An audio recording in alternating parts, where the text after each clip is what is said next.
Hi there, I'm Kevin Benedict, Senior Vice President of Solution Strategy here at Regalix, and I want to thank all of you guys for joining us today. I'm really thrilled today to have as my guest SAP's Vice President of Influencer Marketing, Jim Dever. Jim, thanks for joining us today. Great to be here. Thanks, Kevin. So Jim, I'm calling here from beautiful Boise, Idaho. Where are you calling in from this morning? I'm in SAP's Newtown Square headquarters just outside of Philadelphia. All right. I have had the privilege of being there, I think, a couple of times. Beautiful location there. So influencer marketing, Jim, that's a really unique and specific kind of title. Talk to us about what you do in that role. Well, it's a program we created in earnest about a year, 2 years now. And it exists to support our campaigns and programs. And what we're really looking to do is work with third parties, who can amplify, extend our reach, also agree with us on the trends and have good reputations, good standing within the communities of people who, are our buying audiences. So we've started it out with specific CIO audiences in mind, and then kind of extended it over time to cover all audiences in the portfolio. So it's a combination of awareness and reach, but also it's connected to our demand gen and lead gen activities as well. Okay, so I know for a long time, Jim, SAP has had a SAP Mentor Program where they, select some influential voices out there in a variety of different technical and vertical areas. How is this different? It's akin to that, and in fact, it's kind of an evolution of that. The concept of understanding whose voices are influential in the community of buyers, how that ecosystem. How people interact, and we see this virtually. You see this at events where partners, customers, mentors, others, and you see this on SCN and everything. But this is a focused way to engage with bloggers, thought leaders. Our definition of an influencer is fairly inclusive at this point, and it can be mentors.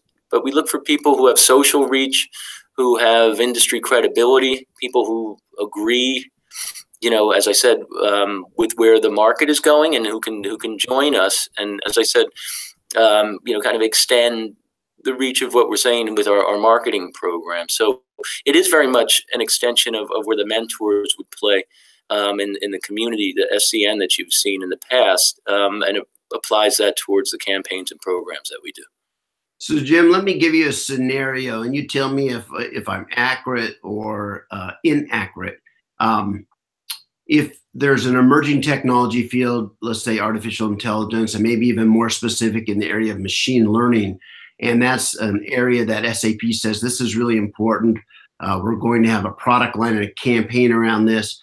Who out there is talking about this within kind of the SAP ecosystem that we can elevate and amplify? Is that how it works? Yeah, for sure. And in fact, we just saw that when we came out with SAP Leonardo as a digital innovation system. And when we came out with that, it was talking about AI and machine learning, blockchain, IoT, some of these more forward-looking transformative technologies.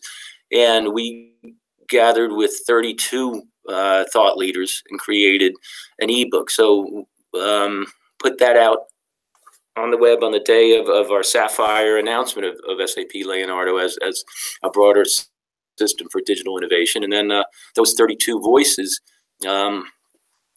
spoke about machine learning and AI and what they think the potential is for business in the enterprise. And each of those influencers, by participating and promoting that particular ebook and their thoughts in it, again, it has a multiplier effect, and that's the whole purpose, particularly in helping to introduce some of these things that seem a little far out in the beginning, but actually are, things like blockchain are proving to have real substantive enterprise impact. So you're out there saying, look, it's not just SAP with our commercial interest talking about this. here's the industry voices and here's what's being thought of across the spectrum of influencers. Is that how? Yeah, for sure. I mean, we have plenty of SAP people who can talk about this, and there's no shortage of SAP voices.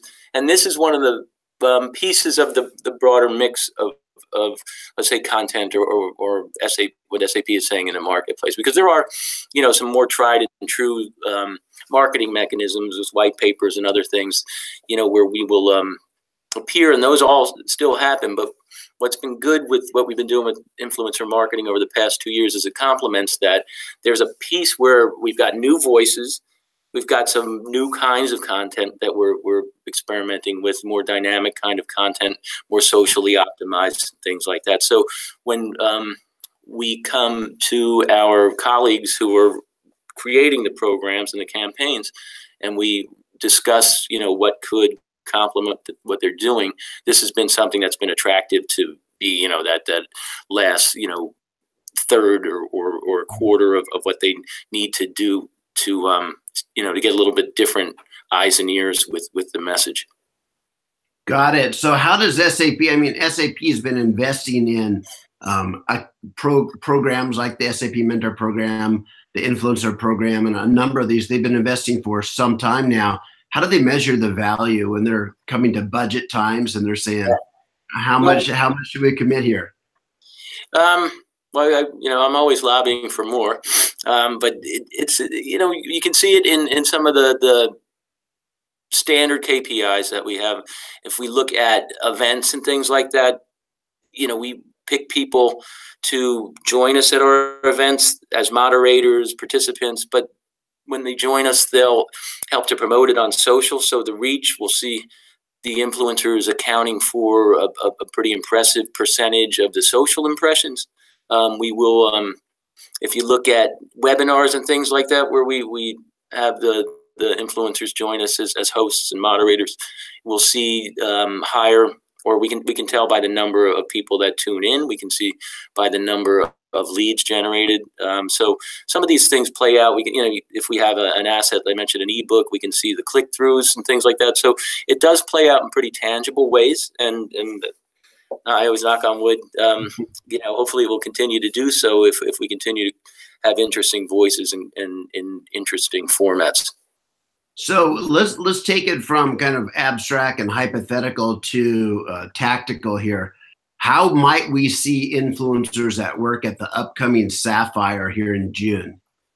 Well, that's a good example, case in point. So we will invite, you know, a group of influencers to join us at the event. They will take part in some of the live streaming. We're going to have a Sapphire live studio approach. So for every, you know, theme or key technology priority topic, we'll have the opportunity to have some conversations between influencers, customers, partners, SAP execs that will be, you know, kind of adding to the keynotes and the news that gets announced. We'll see them on social.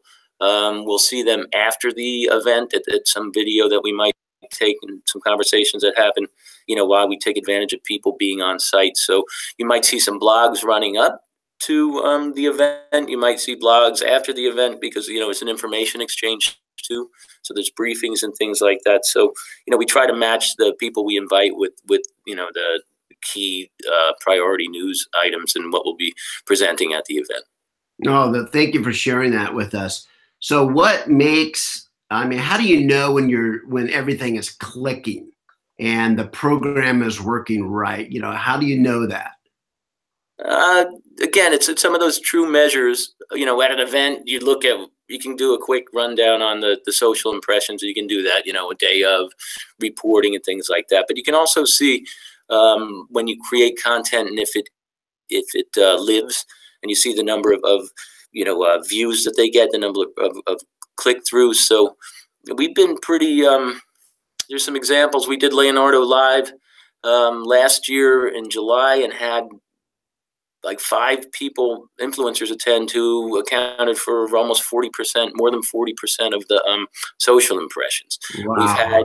We've had videos that, more produced videos that we shoot with the influencers to talk about, programs, and those have been, 30, 40,000 views. So we've seen some real effective content, and we've seen good views and, like I said, agreement with the influencers. And that's the other cool thing, is it's got to be a win-win. So we're not putting words in people's mouths. So if we are thinking the right way about the technology and the way the market is trending, and we can attract great voices, and influential people to join us because they see it the same way, then that actually, you can feel that vibe too. It's a good thing. Oh, that's terrific. So I know a number of large technology companies invest in the influencer program. I've interviewed like Robin Matlock at VMware about influencer programming and things like that. But let's talk right now directly to those leaders of marketing groups that are considering putting together an influencer program. What actually makes up, what are the components that make up a good influencer program, Jim? Well, I think at the core is understanding the independence of the influencer voice. And I guess that sounds obvious, but it's not something where you want to put words in people's mouths. So you have to respect the validity that an independent voice and the credibility that gives you in the marketplace. And you have to resist the temptation to, kind of control people and treat them as puppets. So if it's a respectful engagement, that's at the core of everything. But it's also understanding who plays in your space. And that's not always easy. When I talk about like Leonardo and blockchain and IoT, there are a lot of voices out there because that's all sparkly and futuristic, and there's no shortage of people who are covering, that kind of forward-looking transformative technology. But if you get to other audiences, we deal with like the CFO audience. They're not actually as active and identifiable on social, for instance, as somebody who's more of a tech futurist, that would play to the CIO space, just because it's a more conservative, buttoned up kind of role. Mm-hmm. And anything they say on social is viewable by the SEC and things like that. But it's funny to see how the different communities interact with one another. So in that example with the CFO audience, that might be a more traditional McKinsey or Boston Consulting type of influential voice versus some of the others where we have bloggers and things like that. So, you have to know who's relevant in the space, and you can do that with keywords, and there's software out there that can help you do that. We use Tracker, for instance, but we can look at our keywords and see who plays. You can do it by industry, by region, and it's going to become more important. I think people need to think about how they engage customers, prospects, especially with the data privacy and protections and rules like GDPR that are coming into effect. Got it. So you mentioned the different software and applications and platforms that you can use to kind of track people. Let's talk about digital technology for a minute. What kinds of tools does your team utilize to not only kind of select influencers, maybe understand people's reach, and then, what tools are most active in the influencer marketing space? Well, there are, a number of vendors that provide the ability to look at voices according to topic.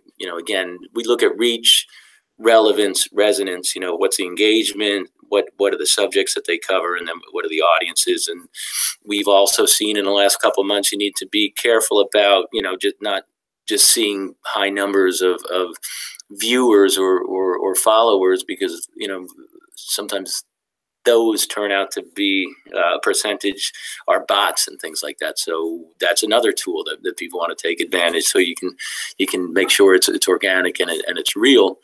But if you look at your SEO terms, or you look at your keywords and you put those in, and you can start to identify people just from there. It's all publicly identifiable for this stuff. So it is not, we're not listening into phone conversations or anything. Oh, yeah. No. I mean, people are in the business to promote their thought leadership, and this is what is available online. So you can sort through that and get a pretty good idea. And then, it's just, it's good old fashioned relationship management, but it is that conversation at a certain point about what makes sense, what kind of content people are comfortable with, and how that matches up with any kind of campaign that we might be planning. So, Jim, I played in kind of the influencer thought leader space for at least a decade now, and I have the gray hairs to kind of to prove that. And but it's interesting watching other people that are in the space. Some of them produce no content; they just retweet everybody under the sun. And so then suddenly you see them pop up on posters that say #1 influencer in blockchain, and you're like, wait a minute, they've never written a piece of content, or they just sit there all day retweeting somebody, or having a machine or assistant retweet everybody, and now they're listed as #1 in blockchain. Come on. So yeah, I think that's where the human side also still plays. Are they real? Are they actually getting on stage and speaking? Are they producing new original content? Do they actually author articles that, peers think are valuable? So all that plays into it, doesn't it, Jim? Oh, for sure. Again, and then that's where some of the tools can help you evaluate that, but also the conversations and then the relationship that grows. And I think for a successful program, you want to be inviting new voices all the time. So it's not just the same people all the time. You might work with a core group, that follows you more closely, but also it's good to kind of mix it up and keep the variety of opinions. But you'll see that over time. Hopefully, again, I knock on wood. Yes. So let's get real tactical here. You've got a new campaign. There's a new product SAP wants to really highlight at Sapphire 2018. And they come to you and say, hey, can you amplify this through the influencer community? What would be your tactical approach? Well, again, it's consultative with our colleagues within SAP, and it's often they'll have a view of who they think is influential, and they'll ask, do we have the relationships with them? And if we don't, we'll reach out to them. But we'll also be able to recommend to them based on what are the key themes, what's the timing, what are our existing commitments and relationships. So it's almost like a broker kind of relationship with kind of being the liaison with the external voices and the people inside, but always trying to counsel that it's more than let's just go out and buy some blogs or something like that. It is an agreement with people who see the market trending in the way that we also do. And that's where the people who we work with in these different solution areas or audience areas have a good expertise on their own, because they follow a lot of these people. And again, that's the community of influence. If you're tuned into that topic and that frequency on the radio dial, it's a mixture of vendors, partners, customers, mentors, thought leaders, academicians, and everything. So yeah, that's the virtue of it, is that it takes advantage of what occurs naturally. Very good. So last question that we'll focus on today is really the role of social media in all of this. How important is that to the influencer program? It's a huge part of what we do. It's very influential because, as I said, I mentioned events where the amplification play is big. For the physical events, it helps promote the virtual events and the content. Like if it's an ebook or an infographic, all of these kinds of things, video, and it helps determine the type of content that we'll create with the influencers. And the people that we deal with are very savvy when it comes to social, and will help introduce us to new and better ways of doing things. That's it. That's the other cool thing about this, is that these are smart people that we're dealing, like yourself, who have been around the block a few times, and they know what works and what doesn't work. And then it's in the influencer's interest to help us do things that are effective and extend the reach of their voice. So again, it can be a win-win, and it's a learning experience maybe on both sides of the equation. So I said the last question was the last question, but I lied. So my apologies. Is this sometimes like pushing a rope? I mean, have you ever said, we would like the world to, think the way we do, but it just, it doesn't seem like they're thinking the way we're thinking. Have you ever run into that, or do you kind of weed that and selectively go after the ones you're going to get agreement and support on? Well, I've been in SAP for 20 years, or almost 20 years. So I've seen times when we were in perfect step with the market. I've seen times when we were maybe a little behind or out of step with the market. And I've seen times when we've been actually thinking more forward to where the market's going. So I have the good fortune in the past at least 2 years to be discussing trends that are real and they're happening, and certainly everyone has room to disagree and variations on what will exactly happen. But what we've been thinking about, especially where I'm playing with the IoT, digital supply chain, where blockchain can come into that equation, what machine learning is going to do for business process automation. I mean, there's not too much disagreement about the impact and the ability to work with people to, create, like I said, the win-win. What's the view of the marketplace? How does that come together in content events? That's been great for the last 2 years. So again, everyone can, when you start to dissect it, there's always chance because it is forward-looking. But we've been in a pretty virtuous cycle, I would say, for the last several years at SAP. Thank you so much. I know I put you on the spot there. But I want to thank you so much for sharing your wisdom, your experience, your knowledge with